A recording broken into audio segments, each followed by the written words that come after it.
Good morning, everybody. Hey, welcome to Monday. Man, it's hard to believe, July 20th. Hope you guys had a great weekend. Looking forward to my conversation with Dave today as we get started for the week. We have a few earnings, and I'm sure throughout the week we'll get a lot more earnings coming through. Hey, last week ended up being a great week in the marketplace coming back. What will this week look like? Not sure. We'll have to look at what those numbers look like when Dave comes on board. Hey, I want to thank you for joining us today. Remember, we're here to help you through all the stuff that's happening. You know, you got a 401k, you got some IRAs. You know, have you had anybody with an independent set of eyes take a look at them to make sure you're in the right direction that you need to be going? Make sure the risk that you have lines up with the amount of risk you need. Give me a call and let's schedule a time for our financial x-ray, 863-382-0037. Hey, hang tight. Dave will be with us here in just a second.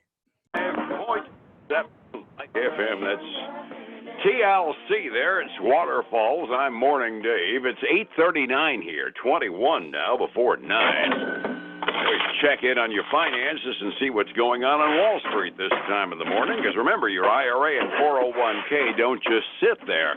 They're moving around. That's why we tell you what's affecting them, along with the help of Phillip Statler from Statler Financial Services in downtown Sebring. Phillip, good morning. How are you? Good morning, Dave. Hey, doing well. Hope you had a great weekend. I know I did. It's pretty busy this weekend. Yesterday, last week rather, was a good week for the markets overall. Yeah, on balance, we ended up with another up week on Wall Street. Friday was net at the end of the day, kind of boring. Dow was off by a little, NASDAQ was up by a little, S&P was up by a little. You'd almost think it was a normal day, but it was really nice to see a good week at the end. NASDAQ starts out the week at 10,503. Is that a new record, by the way? I don't know. I don't think so. They had a down day right in there somewhere. I'm not sure they bounced all the way back up off that down day. Yeah, I know they really took a shellacking midweek and then kind of climbed back out of the thing. I'm just looking at the number and saying, well, it's solidly in the nosebleed territory, even if it isn't at an absolute record, right? Yeah, exactly. I mean, it's definitely up there for sure. Absolutely. My tip sheets are saying basically this week, whether we like it or not, is going to be driven way heavily by politics. We've got the unemployment compensation bonus. I hate the term, but, the $600 federal unemployment compensation kick expiring at the end of the month, and it's tied up in Congress with the Democrats and the Republicans fighting about that. A new stimulus package of some sort or another getting tied up in Congress again with the Democrats and Republicans arguing about that. And if that's not enough, over in Europe, they're doing exactly the same thing because the European Union can't agree as to what to do. The southern half of the alliance is saying we need more, and the northern states is saying, no, let's just do it by loans. So politicians are ruling our money a lot more than you and I would feel comfortable with, I'd wager. Absolutely. We would rather have much more control of what's going on, but right now, because of the uncertainty, not only of what's going to happen in Congress and who's going to come through for the people, but then you've got the coronavirus numbers going crazy. You've got states that are, here in Florida, we continue to hit new record highs with the number of coronaviruses. We've got states that are closing back down. So there's just a lot of uncertainty. And there's one thing the markets don't like, Dave, and that's uncertainty. Absolutely. In Florida, we had 57 new cases in Highlands County alone on Sunday, dang near 100 over the weekend in toto. The result on out north of us and west of us, California, New Jersey, and New York, all three of our big sister states in the country have banned indoor dining now, which just puts another clamp and another kind of an ill feeling on one's feeling of goodwill toward the economy, doesn't it? It does. It's going to hurt the restaurant industry again, who was just hoping to get back going again. So absolutely, yeah, it's not good. And it might help also mention that while we're talking about the expiration of those federal unemployment benefits, the waitresses and bartenders that are now getting thrown back out of work again. They're looking at the end of their unemployment kick hitting at the end of the month, which makes it even more inconvenient because that's only 2 more weeks of that. before the Congress has to make a decision as to whether or not we're going to help them out more than just the minimal state programs. Yeah, and we hope that the guys up there can get their act together and come up with something in some way, shape, or form that's going to help these people that have relied on that and do something, because those industries are still getting hit hard. Absolutely. One bit of bright news, just because I am an optimist at heart. There was a report out this morning, company called Synergen, that I'm honestly not familiar with, a whole bunch of big pharmaceutical companies that you never hear of before, now involved in the COVID-19 search for a cure and a vaccine. They've been doing tests on inpatients in the hospital, and they're seeing some results on a new medicine they've got out. Given the difficulty we've got in getting enough doses of that Regeneron or whatever it's called stuff down here to help our hospital cases, another company with a promising drug for treatment in the hospital has to be good news. I believe it will be good news, and hopefully they can deliver on that, because we need some more options. Oh, yeah, we need some good news in general, because Monday is starting to really feel like a crummy day. Talking about crummy news, Halliburton reported, and you and I have been talking about the challenges in the oil fields now for these many weeks, trying to get the price of oil up enough to be able to start pumping oil in Texas and the Dakotas. Well, here's one of the indications as to what happens when we can't, right? Well, it is. Halliburton did come out. They did report. They did earn 5 cents a share, which was a lot better than expected. They were expected to lose 11 cents a share. So they've been able to cut expenses, show a profit. They did miss on revenue, though, was lower than expected. Obviously, they've seen a significant drop in their global activity because of all the coronavirus stuff hitting. And so this morning, the markets are liking that. I mean, their stock's kind of in the mid-range of its 52-week high low. But right now, they're scheduled to open up a little over 5.5% to the upside this morning.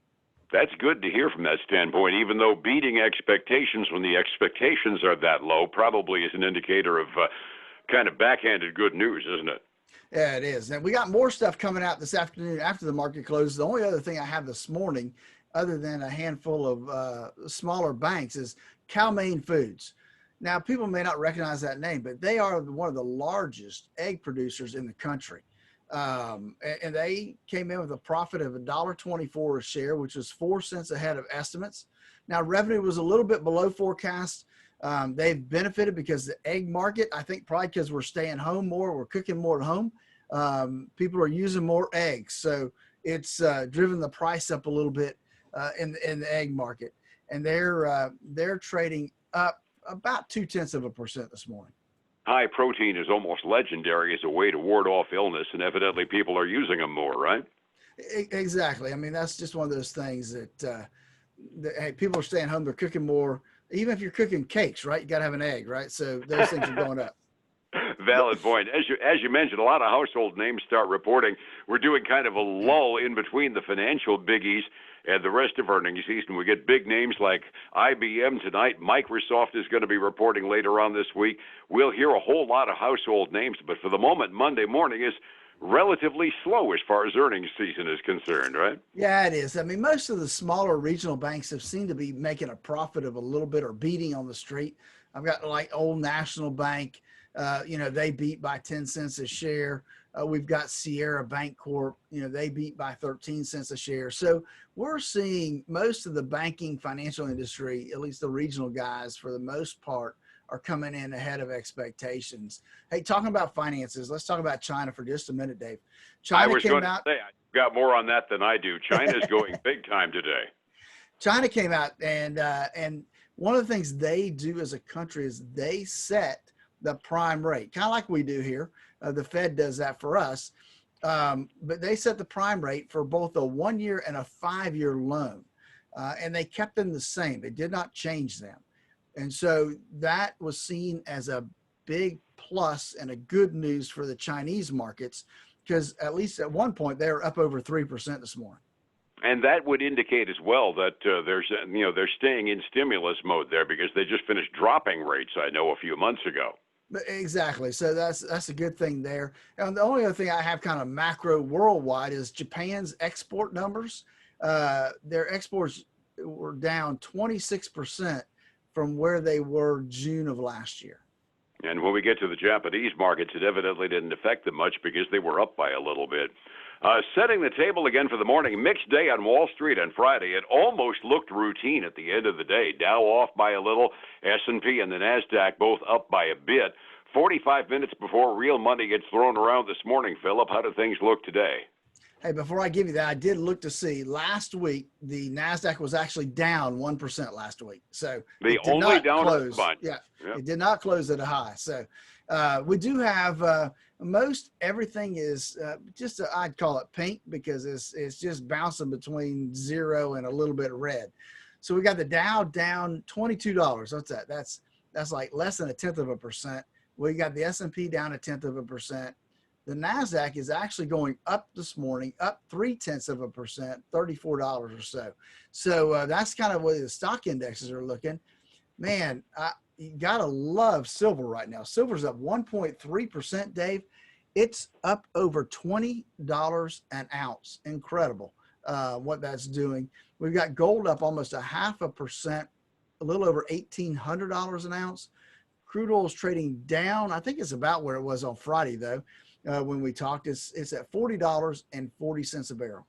Yeah, it looks just about in the same range we were before. Overseas markets, as Phillip mentioned, China went to town over the weekend. Mainland markets in China were up considerably. Hong Kong still reeling from President Trump's removal of their trade preferences. They were off by a little bit at the close this morning.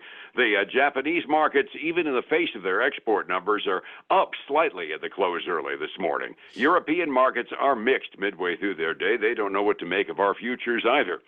Phillip, somebody needs advice to stabilize and maybe even make some money in these markets. That takes an impartial pair of eyes. How do I find you to get those?